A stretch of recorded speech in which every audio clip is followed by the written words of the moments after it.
So it started as a small thing whereby he was very abusive. And I was even too scared to tell my parents that this guy is really abusing me. Because at some time he will always tell me ukuthi mawungahamba la ngizokubulala ngibulale nabantwana bakho. Oh. Those were his own words. Same. Yes. So and umlomo wakhe mnandi. What I've noticed ngabantu aba-abusive, imlomo yabo iyashelela. There was a time where he forcefully wanted to be intimate with me. Okay. And I was not feeling okay by that time. I'm not okay. You understand? Yena phinde futhi athi okay athi umshayile next alale semday. Ngithi angeke ngilale naye ekamereni lo muntu ngizoboshwa. Angathi rape. Ngilale sofeni ekuseni avuka axolisa. So i-violence yaqala lapho. That's when wangishaya kabuhlungu futhi. I even got injured in my ear. I've got a scar. And then bengithi ngithatha isikhiya ngiyabaleka ngibuya la endlini. That's when he hit me with a fist ngafaint egarage. Oh. And then he dragged me. Waxolisa athi hayi ngaxolisa bekaphuzile lo muntu. Bekaphuzile. Yes, now I had few drinks. By that time ngiyableed. So I remember crying. Ngithi ungangibulali because nginabantwana. Ithi-ke ngiphume ngibuyele ekhaya at least-ke ngibe nabantwana bami. Ungangibulali for the sake yabantwana bami. But namhlanje ngifuna ukukubulala ngokungcwabele la endlini. Nabazali bakho ngeke bakuthole. That's when he strangled me against the wall. Khona lapha esibhokisi? Yes. But namhlanje ngifuna ukukubulala wena abazali bakho angeke bakuthole ngikugubhela la. Angumshayanga. Hey. Bengimsaba noma nabantwana bangamkateko bengisabela lo wentombazana. Bengimfila kabi. Ngaze ngamtshela unkateko ngathi yazi lo ngimfila kabi. Ngelinye ilanga ngifuna ukuthi bakulaye arape lo mntwana. Kula uzawubona khona ukuthi emhlabeni kunjani. Nangu mntanami bengimtshela. Wathi mzima mina miyazi-ke kamampela. So when you walked in, I was half naked. I couldn't walk by that time because I remember my mouth was torn into two. Monga pegala, I've got a scar. I remember going to work. That scar is here. Is very visible. Yeah, this one. Yeah, yours I can see. Yeah. So umlomo I'm like bodabuke half so buhlukene. I never thought ukuthi uzobuyela ngibe nomlomo futhi onormal. Okay, bang just ukubamba lento athi ushaya ngithi ngiyayisusa yamshaya la wathi umshayile mina ngitsini. Uyabona ke manje uyenza amasimba sana. Uqhema ngempama ke ngoku. Okay, sephinde yabonana futhi we back again with another video. Yes, this Reverend True name of Jabutha mona Koronto kanti yazama sibiza ndoyita. Namhlanje ngihlala ngedwana ke. Ngihleli intokazi enhle la, iDakdindi. So this story is about the response of history sika Sam lobe kakhala ukuthi bamxoshe endlini ugirlfriend wambophisa wamshaya ngechizili yonke lento leyo. Imfoneleke lentokazi ke ukuthi ifuna ukuba novo na iphefumule. Okay, Amakadzi, you can introduce yourself to ababukeli bami. Sanibonani babukeli ekhaya. Igama lami nguMikateko Patricia Sibu ngihlala khona la eDaveyton. La yanduna bonkateko. So why did you call Reverend True TV? The reason ngifonele babravele ngibone i-podcast le enziwe uSam. La yanduna. That podcast angiphathanga kahle because some of the things that he mentioned, it was not even true. He was not even truthful about the whole podcast. So hence I send you a WhatsApp saying that I'm not happy when my name is mentioned and there was no further investigations that was done because he was supposed to bring you guys to my parents' place where I am right now. So that I can speak on my side and then he can speak on his side. Yeah. Everyone has a voice and everyone has a story. and we all want to be heard. So that's why we are granting you this opportunity to maybe rectify that you think was done wrong or was said wrong about you. May not be honest with you. When Sam spoke of you, we didn't expect this. We didn't even expect like that you live in such a beautiful like house. Yes.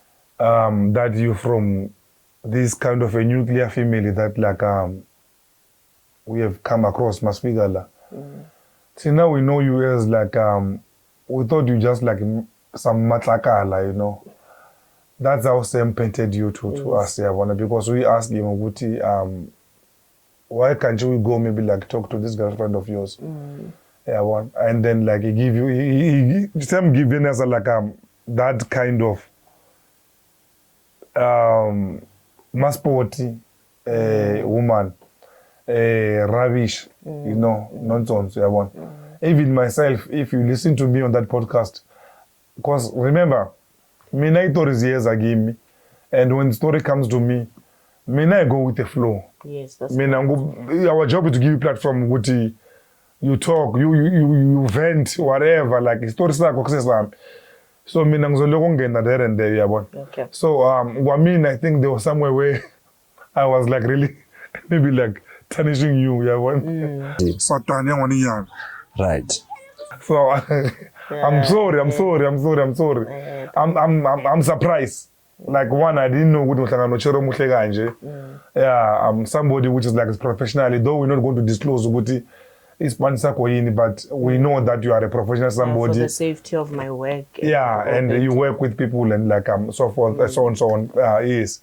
So yeah, the Matakala name one, I'm removing it. You understand? Okay. There's Tagwa woman, I'm removing it.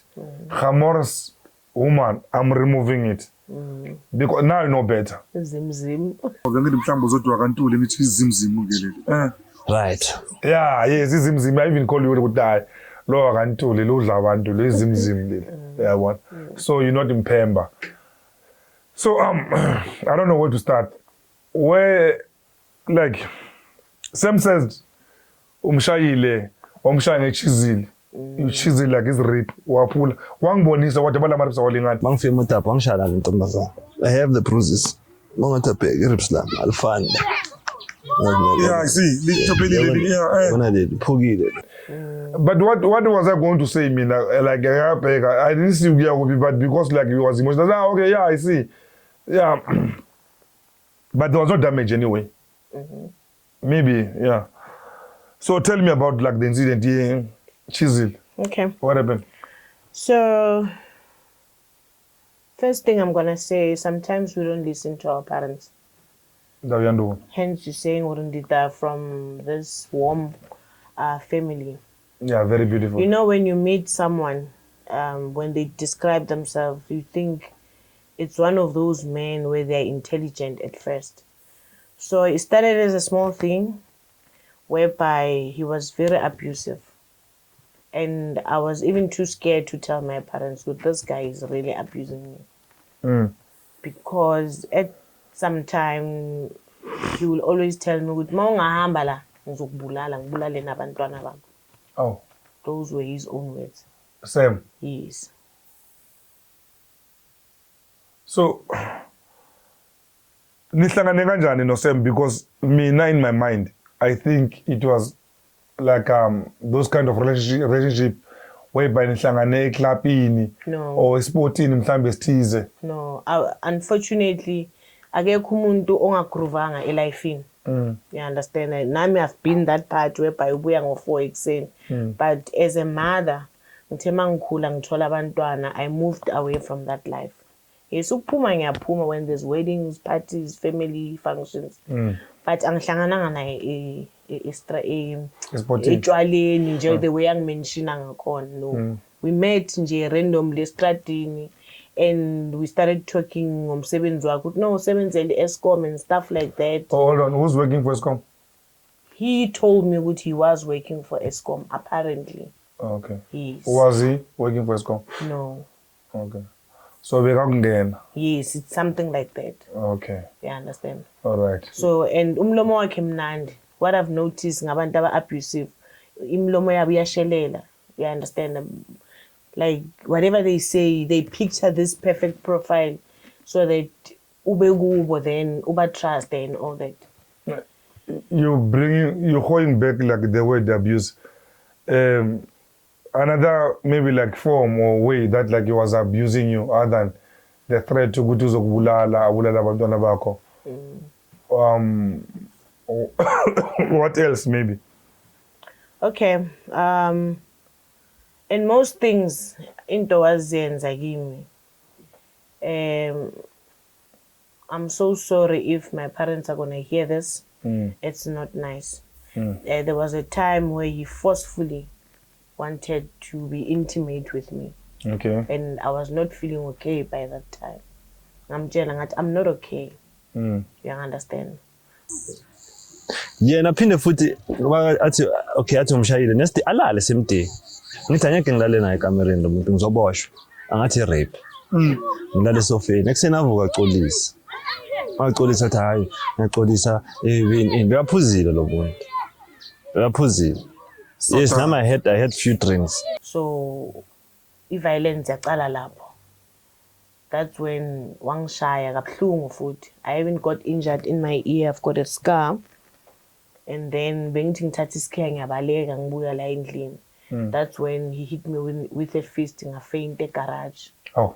And then he dragged me wangibuyisela endlini. Angumshayanga. Azange ngibeke isandla. Oh, same. And then locked the doors. Do you understand? Uh, So he apologized the way he did. The second time, ukuthi mawuchayisa emsebenzini anginasikhathi straight sokuchayisa. Sometimes ngiyabuya ngo-10 or ngo-11 depending ukuthi i-overload yomsebenzi ingakanani. But ngichayisa kahle like normal 12 hours. So sometimes I go over 12 hours. yeah, I know. Unfortunately, we're not going I'm not going to disclose what am I doing is. Yeah. So uyakwata ukuthi umsebenzini ubuya late, maybe ubuya komunye umuntu oyindoda. You understand? The slap continue. You understand? Uyadumba mawuza la endlini, you're not saying anything. Imizimba yami angakubonisayo ngiyabona. yabona amazinyo la. Anentombazana. Because I'm too scared ukuthi lo muntu lo abazali bami sebakhulile, maybe angabangenela ngingekho ngisemsebenzini. Yeah. Nomntana wentombazana nomfana, maybe he might do something even worse kulo wentombazana. So the third one, lebe iwes ke. I remember it was on a Saturday when I came to see my mom. And you know, umuntu makazoshona, sometimes you say beautiful things. I remember I came la ngazobona umama mami, she was doing washing, and then ngamncedisa ngewashing. And then one of my cousin from Ekatlewong, he was here to see me. And then uze wangikhapha. We went out at no mdlala sami, let's go and buy drinks. Ngiyakwazi awusumuntu uthanda ukuphuza kakhulu, but let me just buy you ukuthi relax, you understand? And then ngabuya la endlini. So my mom, she kept on saying, no man, kanti urashela kuphi? Because mangifika la endlini ngingasumuntu ohlala like nabazali ngixoxe nabo, ngispend isikhathi nabantwana. Ngumuntu like ngiyathuka, kumele ngihlala ngiphuma, yabona? Ngiyacabanga ukuthi konje mangifika lo muntu lo uzongibamba hostage. You understand the situation enjalo. So when I left that Saturday, ngibuyela le. Umama muzo yasho ukuthi man lala kanti ujahelephi, ngithi mama I need to go, it was on a Saturday. Ngizokubona Sunday kusasa mangiza, then masiye esontweni. Masifika uphuzile. Uhleli nabangani bakhe estradini. Mangifika ngima uthi kimi ngifuna ukuphuma ngiyogroove or asambe. Ngithi no, mina uyangazi indaba zokuphuma ebusuku angizwani nazo. Yeah. Athi kimi okay nginika isikhiya semoto. Ngithi angeke ngikhona ukukunika isikhiya semoto yami. Because wena into okuqala unamoto and uphuzile ngapha. Wakhiya umnyango, wathatha iglass leli ngaphuza ngala, I don't know i-whiskey or ngaphuzana. If bengavikanga, I think lelo glass ngabe lingishaye on my face. Oh.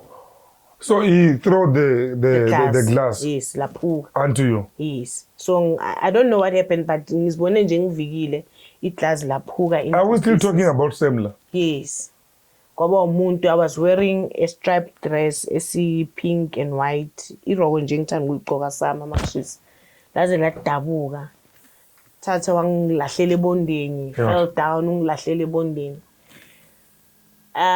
by that time ngiyableeda so I remember crying ngithi ungangibulali because nginabantwana ithi ke ngiphume ngibuyele ekhaya at least ke ngibe nabantwana bami ungangibulali for the sake yabantwana bami but namhlanje ngifuna ukukubulala ngokungcwabele la endlini nabazali bakho ngeke bakuthole. That's when he strangled me against the wall. Khona lapha esipokisi? Yes. But namhlanje ngifuna ukukubulala wena abazali bakho angeke bakuthole ngikugubhela la. Angumshayanga. I remember I even called my late brother's name. Ngithi Aaron ukuphi la ukhona because I'm going to join you soon. That's when angazi kwenzakaleni wangiyekela. Waphumela ngaphandle wathi le ntombazane iyahlanya le izishayisa ngamabonda la endlini. Hayi mina miyazi bafethu ngoba like nokusemnambona ngisho playing like all innocent and like bathini and everything but again beku story sakhe and then manje lesi story sika sisi ulokuza unkateko. But Sam mentioned that like at some point you were staying with your uncle and even your mother used to visit you guys la mihlala khona. Mama ke bekeza lapha hlala kuba happy kuba right. Mama girlfriend. Girlfriend. Ahlala kuphi nawe endlini? Yes, ahlala endlini. Baze bakhe badethi umalume khona wazohlala. Balala lapha. Umalume alala lapha ya. Umama bekafika maybe emini. Angisho ushadile umama. Afike maybe emini ntambama hamba. Samuel. Hence ngisho ngithi usema kana ngcondo. How can my uncle eze ahlale nathi? Asebenzisa nemithi lapha, abantu basebenzisa imithi lapha lokuze ejartini. Malume wakho. The only thing my uncle did, uncle yami ngiclose naye kakhulu. He was not happy ngayo le relationship. Kwaba umuntu wazi ukuthi ngisendaweni ethize. Weza wazongichecka wathi mntanami if awuphumi la uzophuma ngebox because this guy angimboni arrived. Even my mom, I remember, uhambe wangifuna. Now with your mother is not problem because like your mother I will be interviewing her. Yes. Yeah. Yes. Yabona. So umalume wami uyu umuntu like beku umuntu ahlala angichecka ukuthi mchana right. Uthi naye bekahlala novalo because bekambona ukuthi ugayi khanda lakhe alisebenzi. Okay wahlala nani lapha kulandla umalume wena? No. Wathi mzima mina miyazi ke kamampela ke. Azange umalume wena ahlale nani lapha endlini? No. So I'm not sure if like you'd want to speak about that incident. Magathola nilwa bathini think ebusuku. Okay. Yeah, umalume. So my uncle was there because I was not feeling okay coming from hospital. Hence I was saying. So kunokuthi ngibuyele like hi. He pushed me ukuthi ngibuyele le la ahlala khona. So umalume wami wathi mchana ukuphi ngathi no ngila endlini. You understand what you would endlini ethu or uphi. So my uncle, that's when he came to see me. Njengo azobona umntwana. Yeah. You understand? Uyangitshela ukuthi hi man, you're not okay. What's going on? Ngiyamtshela umalume no like no nenkinga nje engihluphayo but it was sorted out by doctors and everyone. Operation example.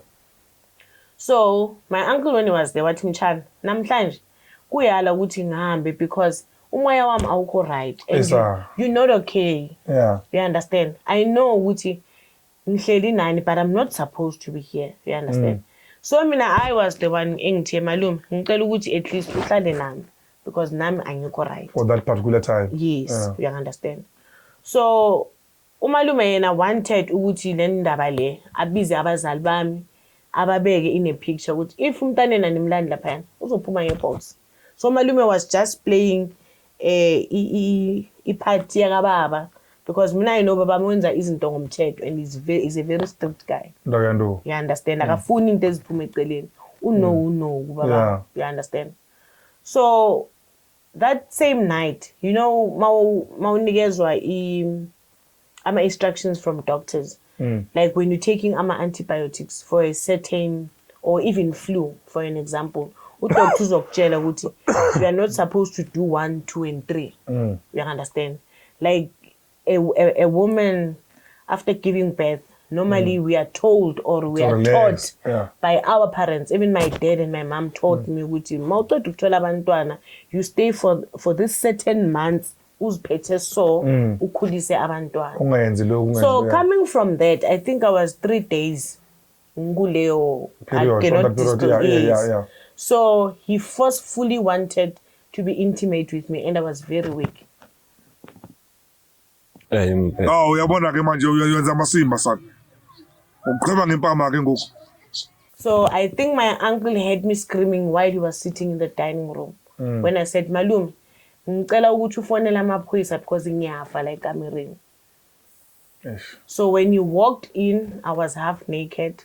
I couldn't walk by that time. So the only thing that saved me, hot water bottle, because it was winter time. So I had to give me warm ngalo. You understand? This is sad, you know, and I understand ukuthi uzibambe ngayo yonke indlela ukuthi ungaliphucuzi lonke lokuza ithumba, but it's fine. Onondlebe uyezwa. Yeah, I mean, can you imagine umalume wakho sekazokubonela like in a way just because of like isimo sibucayi ngaleyo ndlela leyo.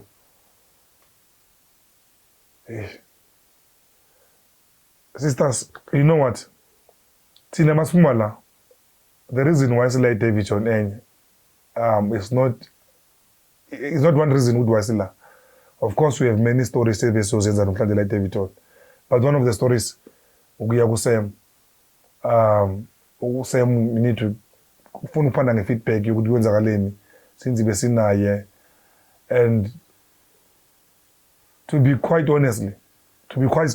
like I'm honest, I think uSam is a guy that like ufuna ukuzibona se-TV. I don't know like another reason like yokusuka lapho, because we went there inkinga yakhe sisolvile. Wonke umuntu ubonile masisolve, uyabona. But nevertheless siya kuSam masiphuma la. If I can say something, because of umsebenzi ongiwenzayo, I wanted to cover myself. Ukuthi ngabonakala. But this is a lesson to some other women also. Ndayando. When you get to a relationship, ungangeni full force without knowing the person. Yeah. I think when you get to a relationship, you must start investigating njengamaphoyisa. You do your homework properly. With what are you getting yourself into? Because you might end up, many women are losing their lives because they fall in love with the wrong person for wrong reasons at some stage. And they get very abused at home. Basabukhuluma, because when you're in that situation, I think ama-comments azongena ukuthi bekahleleleni angafonela amaphoyisa. That space, it's not easy when you get threatened ngabantwana bakho. When you get threatened ukuthi mina ngizongena kini ngilimaza abazali bakho. Sometimes you try ukuthi okay, ngenza i-punching bag, but ungangisondeli ungene ebantwaneni bami. But mina I want justice out of this, because I did open up a case 2023. Oh. Okay, yeah. Ngiyayifuna i-justice. Because what made me angry nge-podcast yakhe mangathi ngimshaye ngechizile. Ushawa bani? Uye lokela ngisha ngishizile. How? Little didn't he know that knowledge iyasebenza kakhulu. Knowledge is power. Knowledge is power. Whether you are educated or you are uneducated. But if you know something and you ask about it, then you get knowledge. You understand? So yeah, because he doesn't have knowledge. In most cases, I do come across cases anjalo while on duty. You understand? Whereby magathi ngimshaya ngechizini uhambile waye emaphoyiseni. i-J88 bathi ngeke bayinikeze i-patient.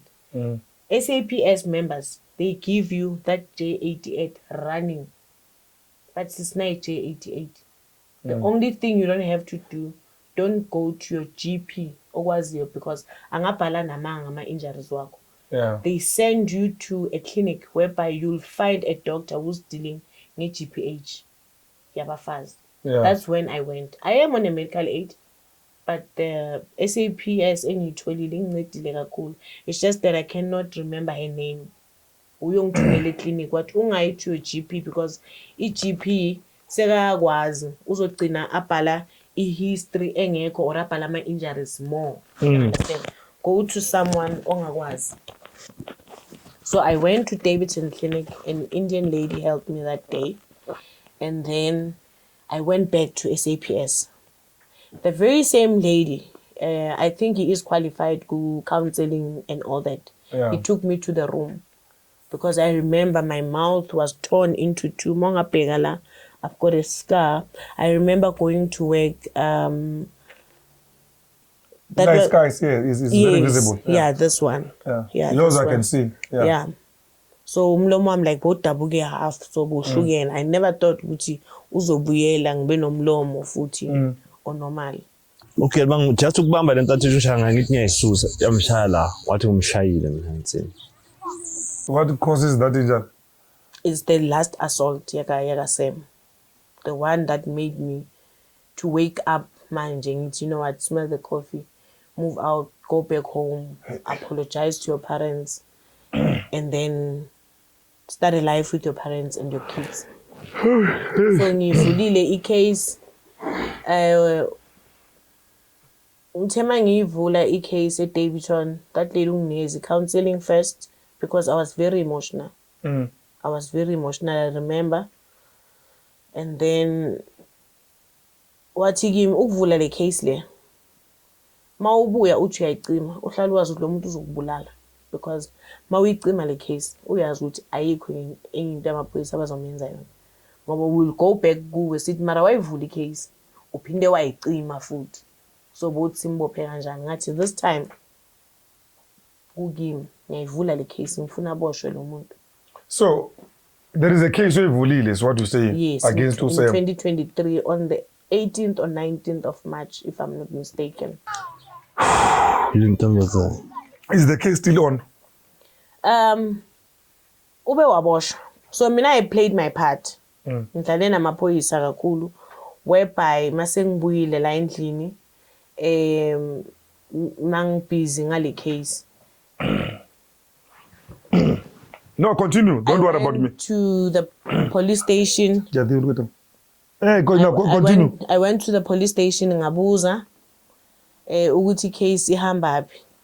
But you know, mele bamfune. Wathola ukuthi la bekahlala khona akasekho.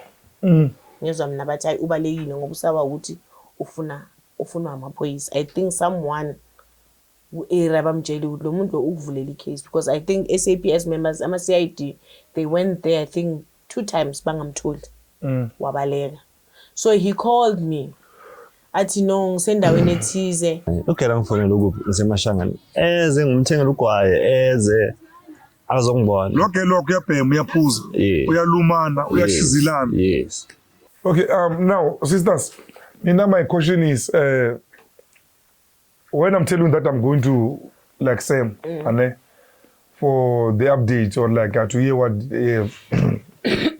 he has called me for, I'm asking Gutimang Fia like what will you have me say? By the way, you can come with me if like you want to come with me.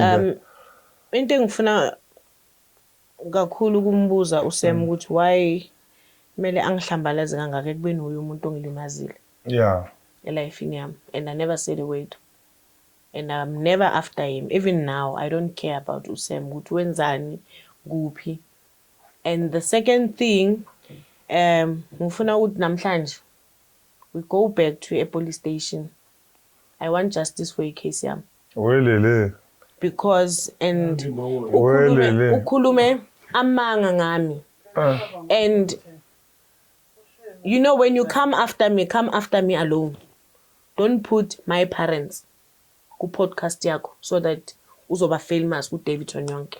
Do you have a report of like but what you went through J88 now? Yeah, I'm still gonna look for them, but then mini case yama ngifika e police station ayihluphi. As long as mangibanikeza case number bangisa back to ama CID. So remember J88 isana namaphoyisa. The only thing they give it to you bakunikeza lento le GPH le paper le GPH ama rules wakhona ukuthi lo muntu loyo if uyakuharasa ngefone. No, I'm asking that ukuthi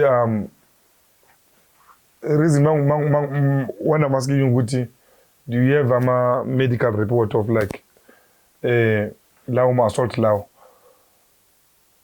Kuza into in my mind ukuthi if you have those documents or that information 97% chance is usembazombopha. And as for me, I need you to bengekho into mazenzakala ne like now you going through what you were like I'm going through. But trust me when I say to you, I believe you. I believe lento ngitshela zona ukuthi like kwenzakaleni.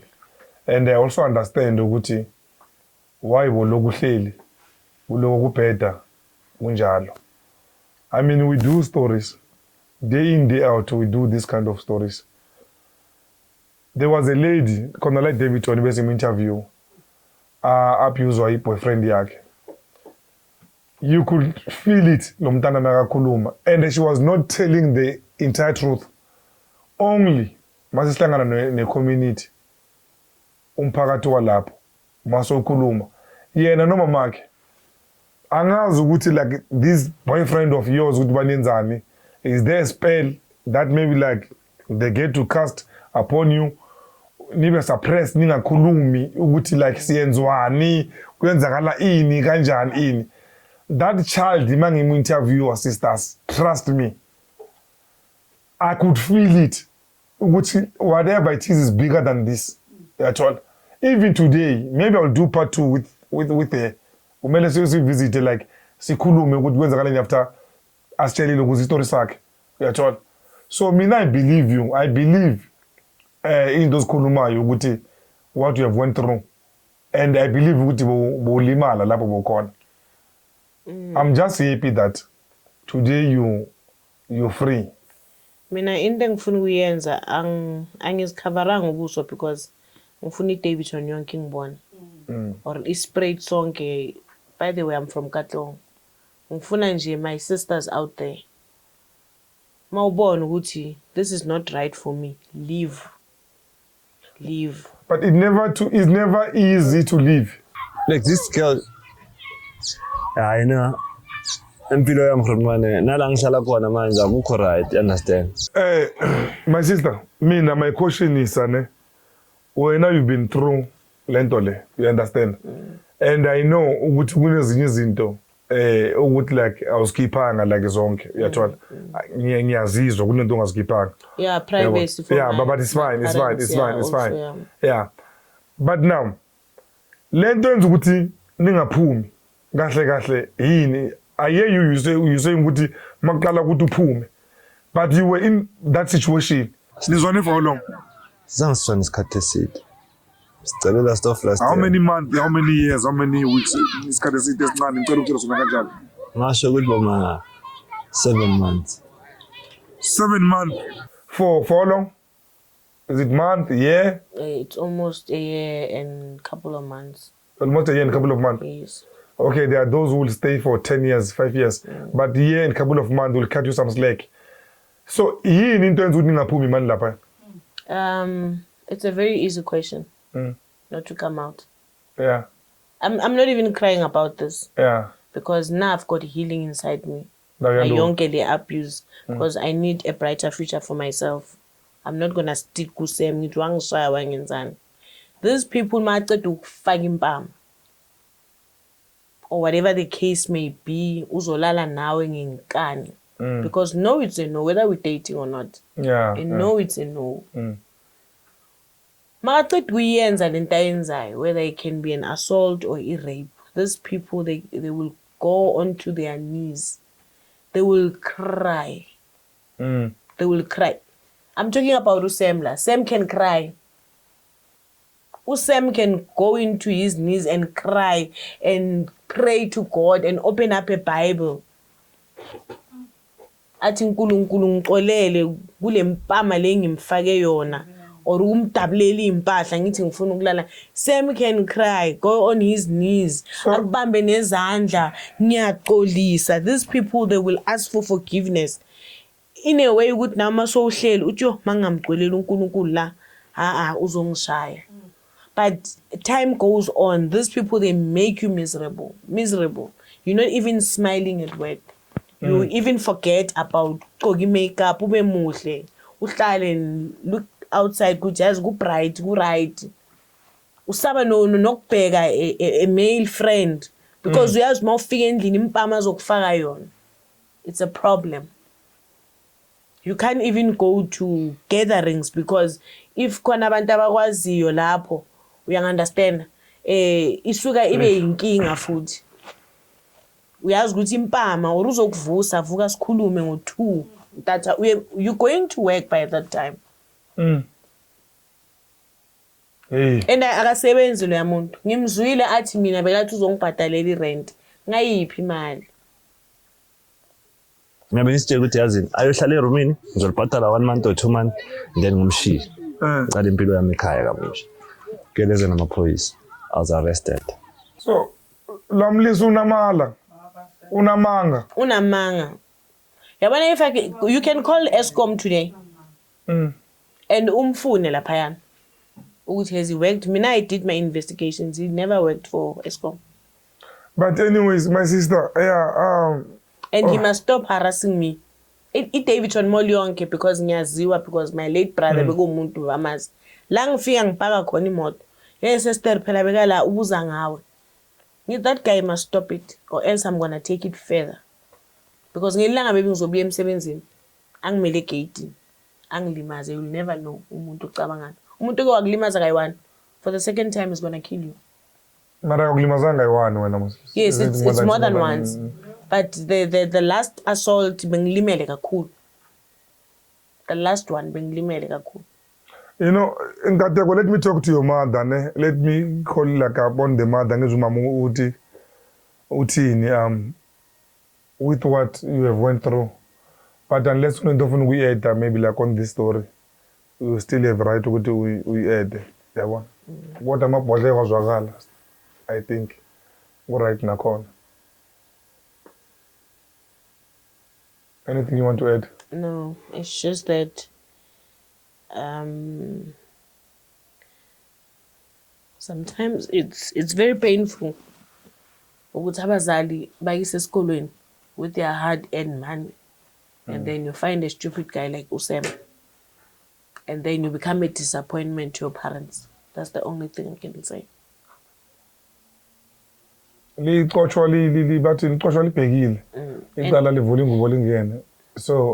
nobody is perfect. I myself have sisters, lot of them. They often make a mistake, worse stupid mistake than yours. But at the end of the day, they are our sisters. Yeah, not even my biggest enemy in Funa Abigu abusive relationship. Not what I've went through. I could see what death is near, the last beating he gave me. Yeah, he was a beast and there was nothing I could do about it. So stop it. Move your mind from such things. You don't need prayer all over Leontole. You just need to stop. I should think maybe Monos is the sort what in a Lego Usam face unless of ukumface. But younger Leontole, I'm going to throw it to his face. It's gonna be like nice man kumala. I need to see that guy. Ngimtshele ngimkhuze for the last time today. He must stop harassing me in any way. Angibuze bantwini ukuthi mele bamkhulumele nami ucela uxolo, but icase yona ngiyayifuna ijustice. Okay, it's still That's the only okay. thing. Good, right. As you know, what I'm a big man. As you see that I'm a big man, so is my brother. So under our protection, you can go. You can go some confronter. So njengoba shathi mina ngimshaya ngeshizile. Mina lento bekangenza zona. We need to go to SAPS. Angitshela ukuthi how far ngecase because amaphoyisa bangitshela ukuthi nabazongibiza ngefinal. For now yena usa attend I1. Ngiyaye eDavidson kodwa ngiyobuza ngabathi no wena relax amaswesi ukufuna will come back home sokunikeza letter and then you come back. Kusho court. So, yes bekusho amaphoyisa las but awungawari into isasi right. Yeah, kusho ukuthi case yakho on yeah kusho ukuthi on icase yakho yakho the if bakhuluma kanjalo. Yabona. But for this I'm not gonna let him go. Uzofunda ukuthi mawubiza podcast uyibizela into ebalekile. If he wanted his parents' house back, he was not supposed to put me in the picture and put my parents. Akhulume ngomama ukuthi mama mulala adayiwe. Mina no, you don't do that. Yeah, but Tina, you know the reason of like Mugeli lapha ekhaya. The reason of like this space or like podcast yethu, it's not exactly ukubophisa abantu. We don't encourage ukuthi abantu bophisane kuvulwa ama case. Tina, we give space abantu bakhuluma izitori zabo, vent out. Uzikhuluma izitori zakho ngendlela ofuna ukuzikhuluma ngayo. Yeah, unfortunately kunokuba nama criminal like element like what I've just heard here. Yabona. It's not up to me ukuthi judgment ibe njani or kwenziweni. Still naloko kuba ichuth or like umsebenzi waloyo muntu loyo ukuthi ulimaziwe ngendlela limazwe ngayo. But thina la we not here ukuzobopha abantu. Thina we here ukuthi abantu bakhuluma izitori zabo so that like izitori zabo bazikhuluma. We whom are watching, listening, we correct, we do better. Nabo bayafunda after like mase bazibukele like bakhuluma. Often they say somehow they get closure, peace. Make bakhuluma like ngestory sabo. You know, I'm not sure about that. Does it work, my sister? Yeah. Does it give you that thing? It works. Oh, It works. They all It works a lot because hence I told you that I'm not gonna disclose what kind of work I'm doing. There's too many ladies are being abused, and when I talk to them, most of them they're still calling me now, saying "Ngiyabonga pet, ngiyabonga," because when you are in an abusive relationship, usaba nokugcoka ube muhle uke mall because you know when you come back le makeup uyifakile iza kubangela inkinga. Uyayisusa nje endlini boye emadodeni akushayela into engayazi. And look at you. You didn't put up the makeup today, ne? No. Look how fine you are. You look beautiful. Yeah, you look beautiful. Yeah. You said So, something. all right.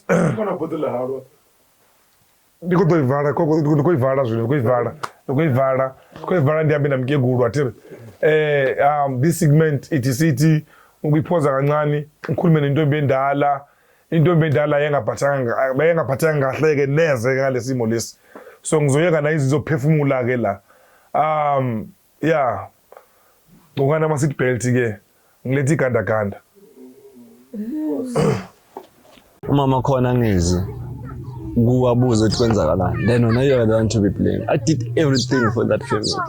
I went all out. Malume khona amalkhaya. I found malume kasi nyaka uzovuma umuntu indoda izosebenzisa umuthi kwakho. Oh. Namfaza khona wabona intombazana khona ngathi nayi imithi ngitholile. Wavula ikamera mavula ku spare room ekamera nemithi. Imithi yani manje? Angazi bekayenzana ayithela or ayisebenzisa. Aluta continue. Sengihlele intombi endala ke manje la. Umama naye umama ufuna ukuphefumula ngale story lesi ngoba nizokhumbula lapha nambukeli. Negama lika mama ke lela fakwa ke lapha. Kanye nelika baba. Unfortunately ubaba akekho ke. Ulande abashane lokuze esikolweni.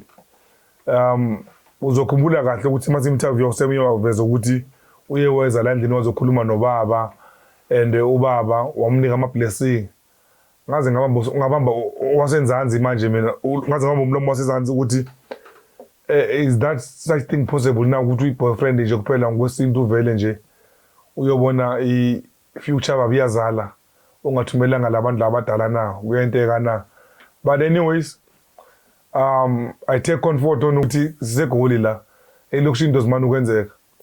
Mangabe ngisakhuluma kakhulu ke ngipholisa Maseko sizwe intombi endala ukuthi ithini. Mama ungabulisa abantu ekhaya ukuthi batshela mhlawumbe ukuthi ubani.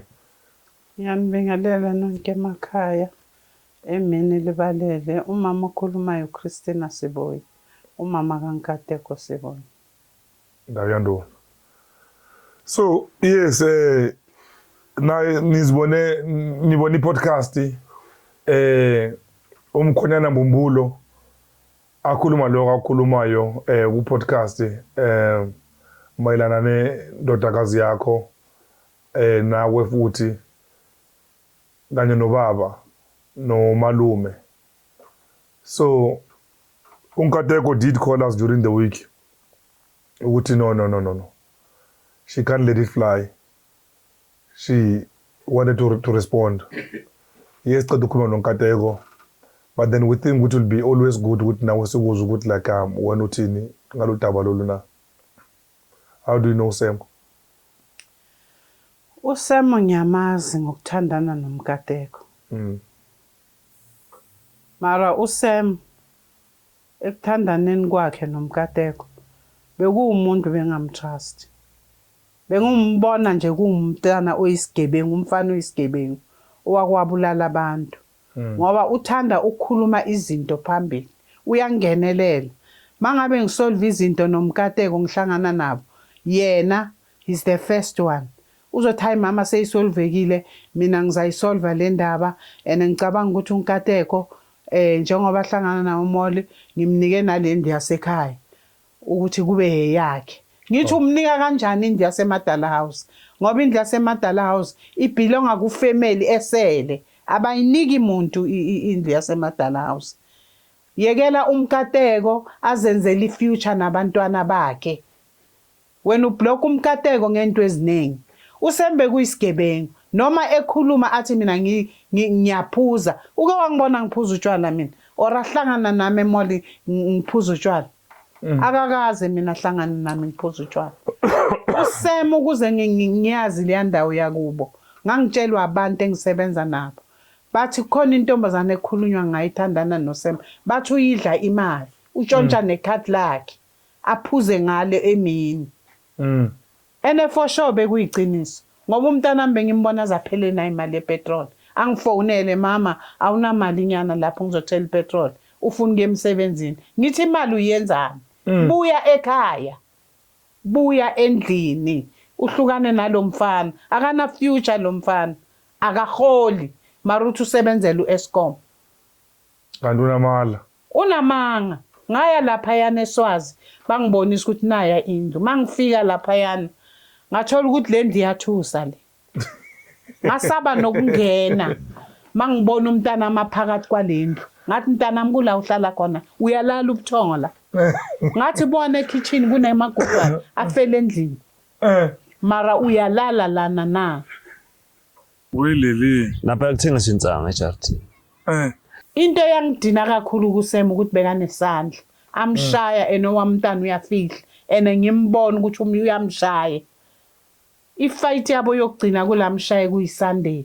Labantu baseSwazi bangibona ngifika nomntana kaSisi wami ngazothatha into ezikaMkateko zonke ngayishi empty njengoba inganamakethini kanje.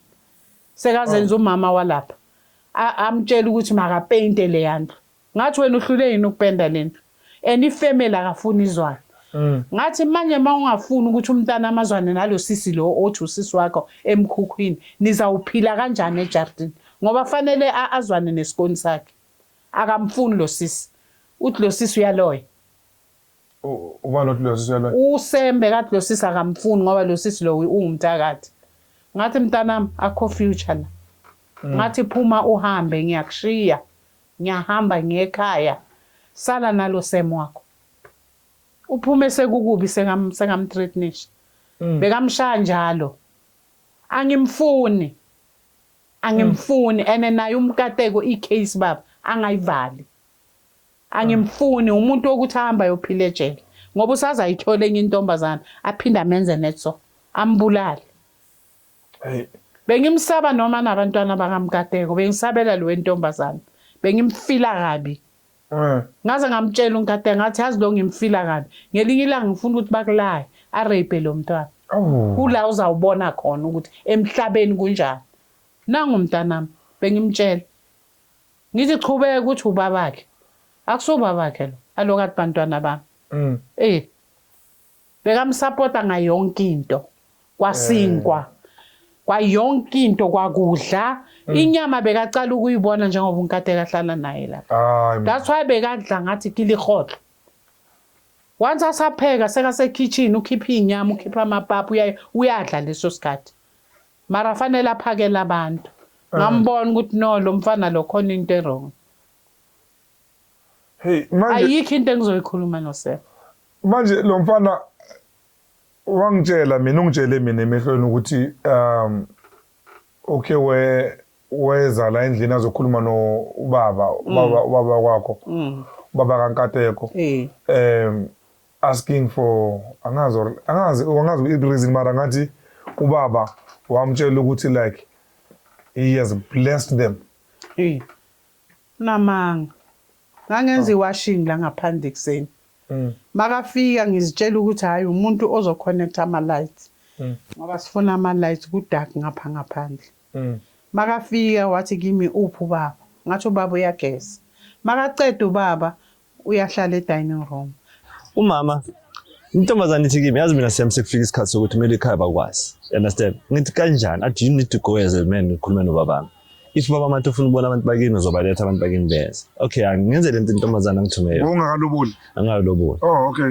please kuwa ke lentombazana wakho intombazana ngiye njengoba asho ukuthi bayamthanda life is blind you never know ukuthi sifaka kubo ngiye bangekho intombazana okay ngitshela ubaba intombazana noma intombazana kwade from there angizonde lapho right ngilo ngihamba le court lokusihamba noma marufika wakamukela ungamukeli lo baba wathi mina mntanami somdala ngipha ama blessings but nenzeni izinto ngendlela eright ndawo yandu if nihleli manje zibekeleni isikhathi ukuthi ngesikhathi esona ufuna ukuzibona sengikuphi kanjani ndawo yandu right boyenza iwashini yeah ngenza iwashing ubaba uyaceda ugeza uyambona endlini umfana wami yena ucabanga ukuthi hayi maybe uzoconnect ama lights beniyazi then ukuthi bayazwana noNkateko beniyakazi hayi mina bengazi ukuthi bayazwana bengibona njengoba umkateko ajwayele ama friends wabafana okay yeah ubaba after mangiceda iwashing mani ngibayenzela ibreakfast ngimbona ngokubaleka shiye ukudla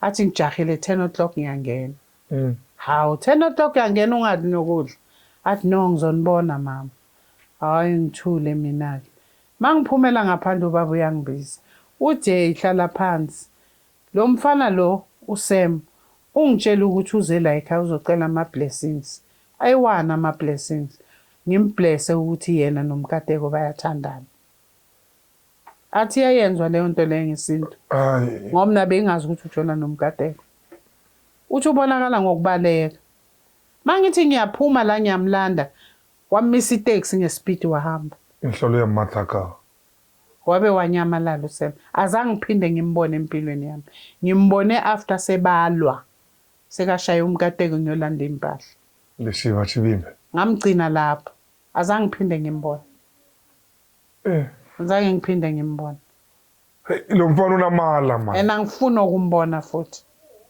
angifuna ukumbona ngoba ufike esikhathini esiyibikimi ngoba bengishonela umntanami umfana bengisakhalela umntanami angifuni nje nokumbona angifuna ukumbona uSam hey yeah ngifuna ukumbona makahlale la khona angahamba simosha amagama ngoba le ntombazana le ebeyisebenza kwesiyisibhedlela ngapha next door nathi ngihlangane naye wathi khona umfana ohlala angazi ebesuthwini uthi uyanazi ucela ukuthi mina ngicela uxolo kini ngathi uxolo la wathi ngicela umama ukuthi bacime icase ngoba ngashaya uNkateko uthi ngathi angilapho labantu laba ngibaza kwabantu abaright and uma ngiyokhuluma lezo zinto kumama ngiyomcala phi lo mama So angifuni ukumbona uSem.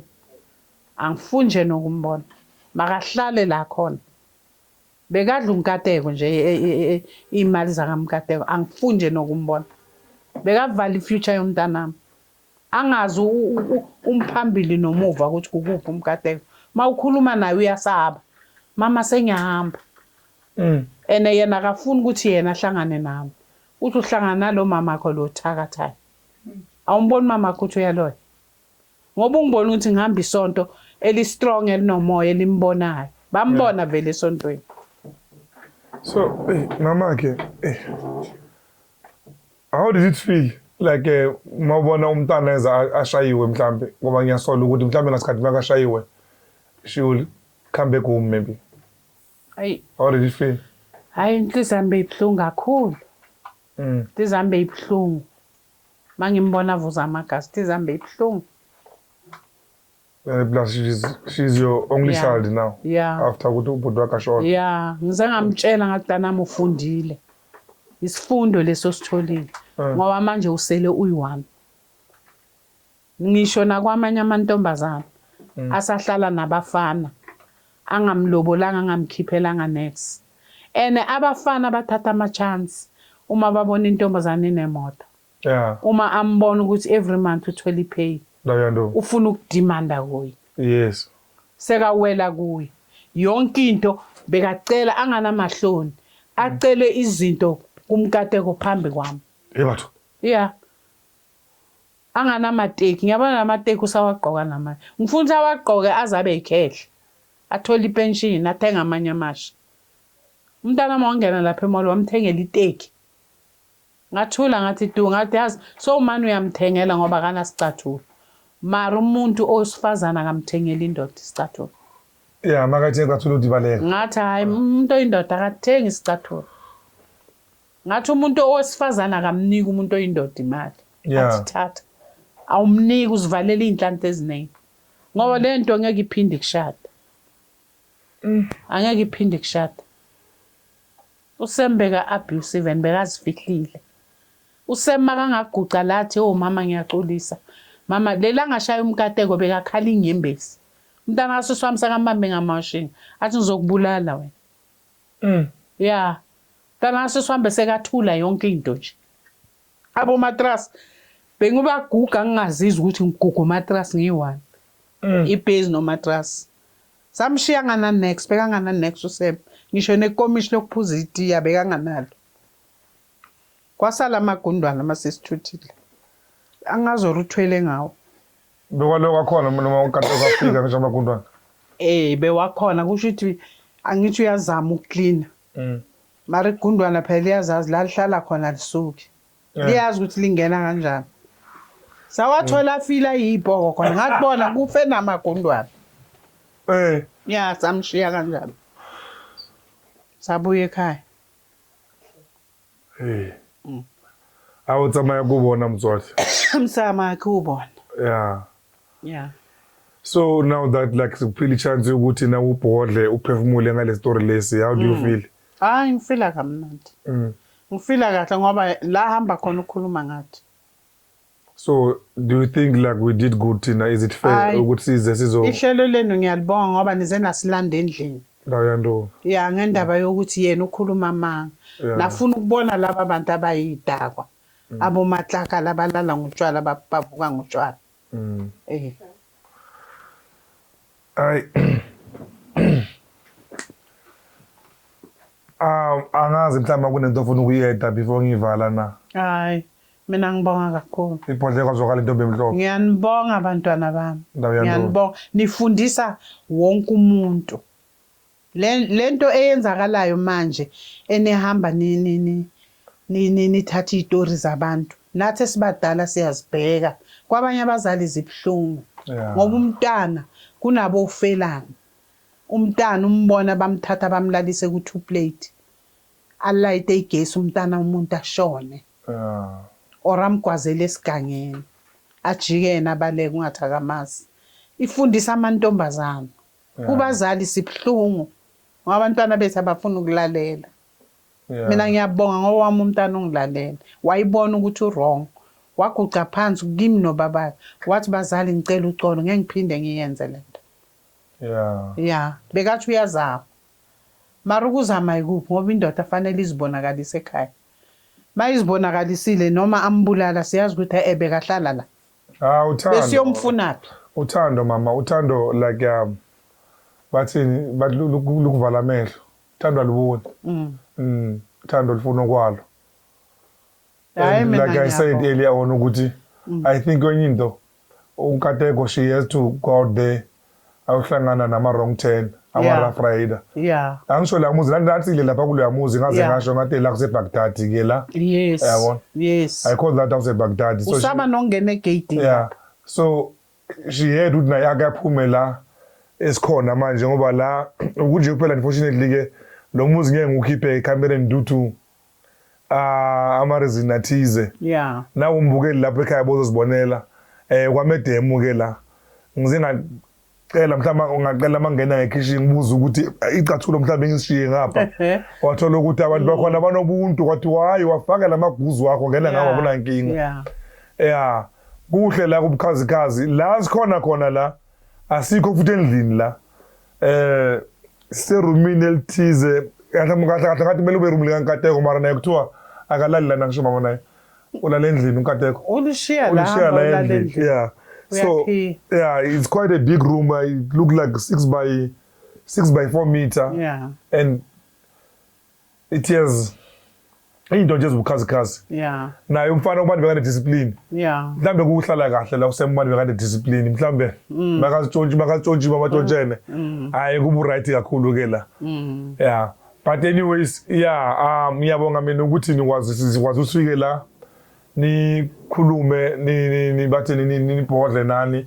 nikhuluma iside lenu futhi into engijabulisayo ukuthi kule viki ephelile makuphela inyanga athi mama siye edrobheni afika athenga igrocery yabantwana bakhe athenga igrocery yasendlini athi kanti kumnandi kanje ukudla imali yakhe ekhaya iphelele ekhaya yazi ngathuka ngambheka edrobheni ngathi awu lo mntana wakhuluma kanje khulile mama ngiyabonga kusho ukuthi ingqondo le yakhe iyasebenza ngiyanibonga nani bantwana bami akubonga thina ningagcini la ekhaya nihambe nisiza wonke umhlaba mama abantu bazophumelela ngani ndawo yandona siyabonga thank you guys I'll see you on the next one no mara namhlanje kupheleli la ngisaya ngiyobuyela eBaghdad mele ngiyoza ukuthi njengoba usemlike naye vele bekathe vele ngidlule khona inkinga ukuthi akazi ukuthi sinasicale ngapha see you on the other side umkhulu nakakabuye umthumele